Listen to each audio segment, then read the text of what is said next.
Money. We all use it. We trade our time for it, chase it, dream of it. But how often do we stop and ask, what is money really? It's strange, isn't it? Something that controls almost every part of our lives, yet few of us truly understand. We just assume it's real, solid, permanent. But what if it isn't? What if the money we depend on every day is built on illusion? Let's go back to 1971. That year, something subtle but seismic happened. Before then, money was backed by gold. Something tangible, scarce, and hard to manipulate. Each dollar was a claim on real value. Then President Richard Nixon ended the gold standard. Overnight, the dollar lost its anchor to anything physical. From that moment forward, our money became fiat, a Latin word meaning let it be done. In other words, it had value not because it represented anything real, but because the government said it did. That was the birth of the modern illusion. Money transformed from a measure of value into a declaration of authority. It became paper, and later, pixels, that we all simply agreed to believe in. Since 1971, the US dollar has lost over 85% of its purchasing power. Prices rise, wages chase, savings erode, and we're told this is normal. They call it inflation, but it's really dilution. Your stored labor quietly siphoned away, and yet the illusion continues. Fiat money is like junk food. It looks appealing, gives a quick hit of satisfaction, but underneath, it's empty. Over time, it weakens the system. Debt grows. Inequality widens. Economies become addicted to artificial stimulus. Governments print money the way fast food chains pump sugar into everything. To keep people hooked. It works for a while until it doesn't. Now contrast that with something entirely different, Bitcoin. Bitcoin is not a company, not a government, not a brand. It's an open network, a protocol of math and code that no one controls and everyone can verify. Every transaction ever made is recorded on the blockchain, a transparent public ledger open to all. While fiat depends on secrecy and faith in institutions, Bitcoin depends on transparency and proof. No central bank to manipulate it, no politician to debase it, just rules written in code. Rules that apply equally to everyone. In fiat, supply is infinite. In Bitcoin, supply is fixed, forever capped at 21 million coins. That's not a marketing slogan.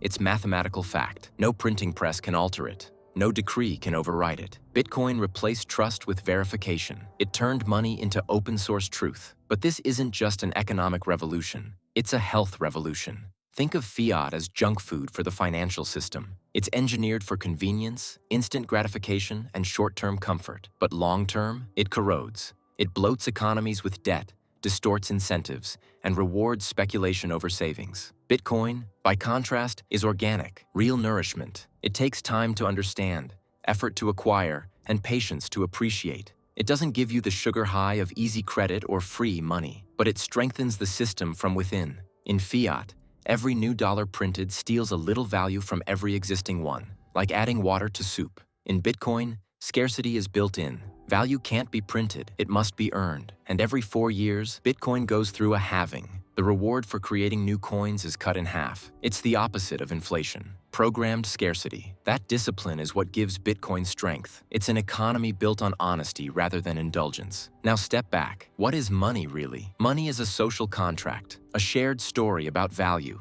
It represents time, trust, and energy, encoded in a form we can exchange. Under the gold standard, that contract was anchored to something real. Under fiat, it's backed by decree, belief enforced by power. Bitcoin rewrites that contract again, with transparency and voluntary participation. You don't have to use it. No one can force you.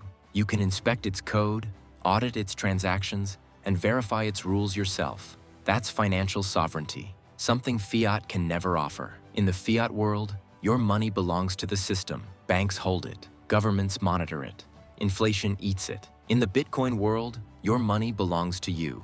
It's secured by cryptography, not policy. That difference changes everything, because when you control your money, you control your time.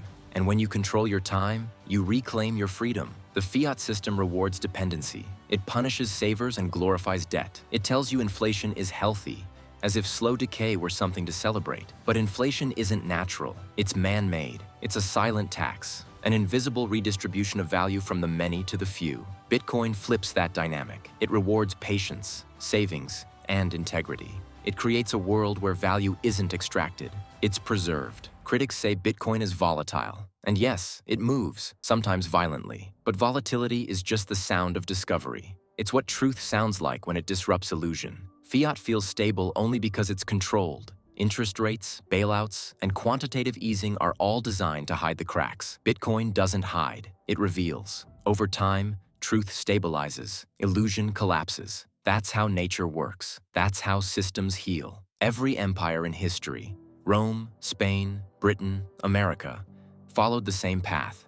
Expansion, corruption, currency debasement, decline. They didn't fall from invasion. They imploded from within by destroying their own money. Fiat is history repeating itself. Bitcoin is history correcting itself. It's not just a currency. It's a movement toward transparency, discipline, and sovereignty. A return to something honest in an age of manipulation. Ask yourself, if fiat were truly stable and trustworthy, why must it be enforced by law? Why are alternatives fined, censored, or outlawed? Why is innovation in money treated as a threat instead of progress? Because deep down, the system knows what it will never say. The illusion only works as long as people don't question it. The moment you start asking, the spell begins to break. Bitcoin was born from that questioning. It doesn't fear scrutiny. It invites it. It doesn't hide behind complexity. It wears transparency as armor. Fiat survives through obedience. Bitcoin thrives through understanding. One endures by control, the other by truth. That's the ultimate divide. Fiat hides decay behind policy and propaganda.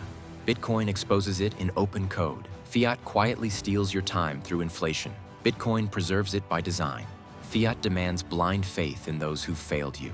Bitcoin offers mathematical proof that cannot lie. This isn't about greed. It's about clarity. It's not about getting rich. It's about getting real. It's about aligning your financial health with truth instead of illusion. Because when money lies, society sickens. But when money tells the truth, trust, real trust, is reborn. The question isn't whether Bitcoin is risky. The question is, how long can fiat survive pretending it isn't? Money is evolving.